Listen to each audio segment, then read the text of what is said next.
Hi Aries, welcome and this is your reading. Be open-minded, hindi halos lahat makaresonate. Piliin nyo na lamang and thank you nga po pala sa mga nag-subscribe at sa mga bumabalik. Welcome po tayo. Give me the message for Aries. Give me the message for Aries. Ano yung mensahe para sa'yo? Ayan. Okay. Ulitin ko kasi masyado siyang madami. Give me more information.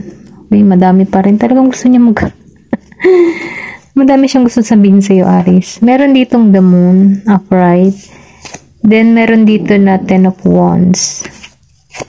Meron ditong ace of cups. Okay. May pag-aapaw ng biyaya. Okay. Nafe-feel ko dito ngayon December, aapaw ang blessing sa'yo. Aapaw ang oportunidad. Kung meron ka man mga alam mo yung tipo na pinaghirapan mo or yung tinrabaho mo mainam, nakikitaan ko dito na meron ditong pagbabago, meron ditong pag-aani, okay? Meron ng binunga yung mga pinaghirapan mo. Na kung saan nakikitaan ko dito sa 10 of wands na marami kang responsibilidad, marami kang ganap sa buhay, marami kang iniisip, okay? Kumbaga, ang daming, maybe ko ay breadwinner or pwede rin sabihin single mom, single father, yung tipong ganun. Marami kang responsibilidad na kung saan wala kang katulong dito kundi ikaw lang talaga. Pero ganun pa man, nafe-feel ko dito na kahit sobra ka nang nabibigatan sa sitwasyon mo, talagang tinataguyod mo yung pamilya mo para maiahon sila sa hirap. Kumbaga, nagiging ka ditong ulirang ama, ulirang ina, na kung saan dito darating yung pag-apaw ng biyaya sa'yo dahil sa pagiging mong mabuting tao, dahil sa pagiging masipag mo, dahil sa pagiging mong mapagmahal sa iyong pamilya. Nakikitaan ko dito na ang blessing sa iyo ay aapaw. Kung hindi mo pa man ito nakakamit, meron ditong biyaya na parating sa iyo na kung saan promise ito na ibibigay ito sa iyo, okay? Si Ace of Cups. Kasi kung makikita mo dito, napakaklaro na ang pag-apaw ng tubig ay talagang bumubuhos. So, ibig sabihin, meron ditong blessing, oportunidad na kung saan mananagana ang buhay mo. Ito lang yung nararamdaman ko. Then dito sa the moon, meron ako nakikita dito divine feminine energy na kung saan ginagamitan ito ng emotion, yung pagiging sensitive mo or yung pagiging mong maalalahanin sa iyong kapwa. Ito yung nagbibigay sa iyo para maramdaman mo yung nasa paligid mo kapag may kinakailangan, ganun. Then, nararamdaman mo yun, nakikitaan ko din dito na kung ikaw ay isang ina, naihi ka ditong maalalahanin sa iyong mga anak, sa iyong minamahal sa buhay. Ito rin nakikita ko kasi nakikitaan ko dito na masyado kang masipag. Marami kang inaasikaso, pero ganun pa man nafe-feel ko dito na yung paghihirap mo, ayan ay may katumbas na kaginhawahan, okay? Give me more information for Aries. Then dito, justice. Nafe-feel ko dito, kung ikaw man ay nakaranas ng sobra kang, kung makikita mo kasi dito yung justice, parang inapak-apakan, inalipusta, kinaya-kaya. Nakikitaan ko dito na meron ditong malaking pagbabago na kung saan meron ditong hustisya na mangyayari sa'yo. Ito lang yung nararamdaman ko. Kung sino man yung mga tao na gumawa sa'yo ng hindi maganda, meron itong hustisya na kung saan papabor sa'yo ang swerte. Okay? Ito lang yung nakikita ko. Maybe nalipusta ka dito or kinaya ka dito. Hindi halos lahat makaresonate. Piliin nyo na lang kung aling part kayo dito. At i-claim nyo lang ay ang positibo at ang negatibo ay alisan nyo. Okay? Meron dito na Page of Wands. Okay? Nakikitaan ko dito na meron ditong pag-alis. Kumbaga, kung ikaw man ay may iniintay for travel or ano pa man, meron ako nakikita dito na pag-alis. The Knight of Swords. Lumabas si Knight of Swords. So, ibig sabihin, nakaranas ka din dito na inaalipusta. Kaya siguro lumabas tong justice dahil may Knight of Swords na minaltrato ka ng hindi maganda. pinagtataasan ka ng boses. Kumbaga nun, yung pagiging tao mo'y sobra kang idinaw dito. Hindi halos makaresonate sa part nito. Yung iba sa inyo nakaranas ng ganito, sobrang alipusta, minura. Okay, hindi makataong ginawa. Pero ganun pa man ano, ito yung promise sa'yo, may blessing at may justice. Kumbaga ano, huwag kang susuko dito. Ito na nafe-feel ko. Dahil yung mga pinaghirapan mo, tiniis mo, okay, meron diyang pag-alis, meron diyang pag-travel. Ito lang yung nakikita ko. Hindi halos lahat makaresonate. Give me more information. Then dito, no, si 8 of Swords, nafe-feel ko dito na meron ditong tutulong sa tao na to, okay? Kung ikaw man ay nakaramdam dito ng kabiguan, sobrang paghihirap, meron ditong helping hands na tutulong sa'yo para ka makaalis sa ganitong sitwasyon. Kasi ito yung promise si Ace of Cups. Kumbaga, no, kailangan mo lang dito ng mahabang pasensya, tiyaga.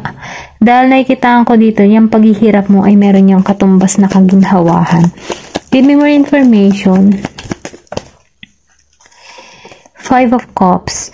So, ibig sabihin talagang meron ditong sobrang nakatuon sa pagkawala. Pero ganun pa man, ang mensahe dito, kung ikaw man ay nasaktan, nabigo ka sa larangan ng trabaho, pag-ibig o ano pa man ano, huwag kang magtuon sa mga negatibong iyan. Kumbaga no, ito na yung time para i-release mo yung mga yan. Kasi meron pa ditong 2 of Cups na nakatayo dito na kung saan no, ito yung pagtuunan mo ng pansin para makapasok yung positibong enerhiya na kung saan para makamit mo to si Ace of Cups.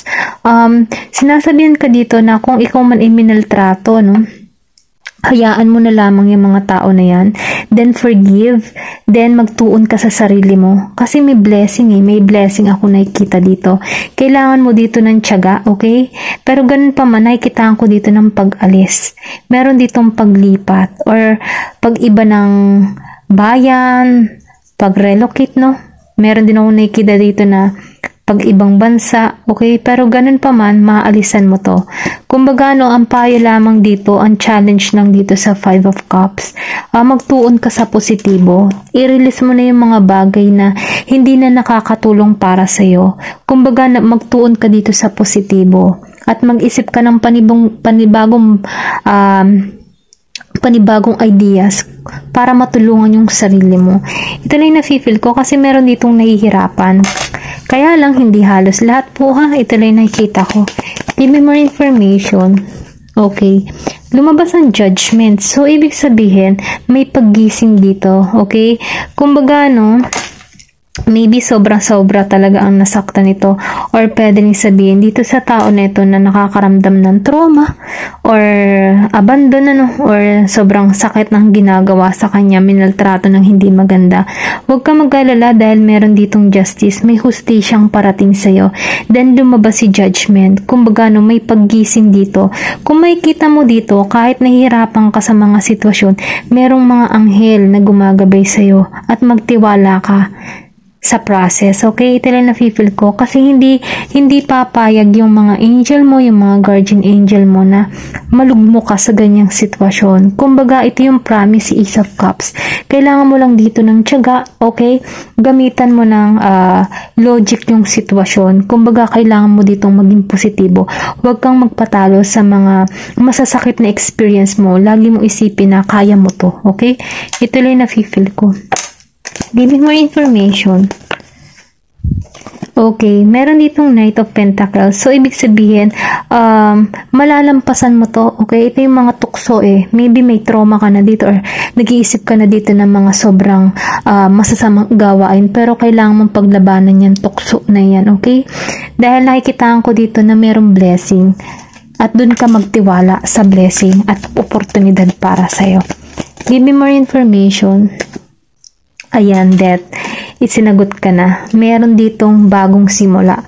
Nafe-feel ko dito may paggising, ginigising ka dito. Maybe nag-iisip ka na dito ng kung ano-anong negatibo para matapos na ang lahat ng problema mo dahil meron dito ako nararamdaman na nakakaranas ng trauma, sobrang bigat. Pero wag ka mag-alala dahil may justice dito. Magtiwala ka kay God kasi hindi ka niya pinababayaan. Kumbaga yung mga tukso or mga pagsubok na iyan ay malalampasan mo yan. Dahil nakikitaan ko dito, ito, blessing, then new beginning, okay? Kumbaga naranasan mo yung mga masasakit na karanasan mong iyan dahil meron diyang bagong simula na kung saan aapo ang biyaya. Lahat ng mga pinaghirapan mo, yan lang yung journey mo para mas pag nalampasan mo yan, ito na yung naghihintay sa'yo, tagumpay, at maniwala ka sa tagumpay dahil may paggising dito, okay? Meron ditong justice, judgment, may paggising, and new beginning, at pag-apaw ng biyaya na naghihintay sa'yo, okay? Tingnan natin kung ano yung payo para sa'yo. Ito na lang kay God. Anong mensahe para sa'yo? Give me the message. Ano mensahe sa ni Papa Jesus? Okay, ito lumabas to. Judge not that you be not judged. Matthew 7:11. Kumbaga sinasabihan dito, huwag kang manghusga nang hindi ka mahusgahan. Kumbaga, nafe-feel ko dito, kung ikaw man ihinusgahan dito, papabor sa'yo. Okay? Nakikitaan ko dito na ikaw yung tipo ng tao na binibigyan ka dito ng tapang at lakas ng loob. Kung makikita mo yung pintuan dito, nagbukas, kumbaga, meron dito magbubukas na oportunidad. Sinasabihan ka lang dito na huwag mong husgahan nang hindi ka din husgahan. Okay? Ito lang yung mensahe sa'yo. Tingnan pa natin kung ano pa yung another message para sa'yo. Give me more information. Ano pa mensahe para kay Aries? Well done, do good and faithful servants. Matthew 25:21. Nafe-feel ko dito matatapos na to, At lahat ng mga magagandang mangyayari ay parating sa'yo. Kailangan mo lang dito ay manalig at magtiwala sa Diyos, okay? Hanggang dito na lamang po. Thank you for watching and love and peace. Thank you for watching Glow and Peace.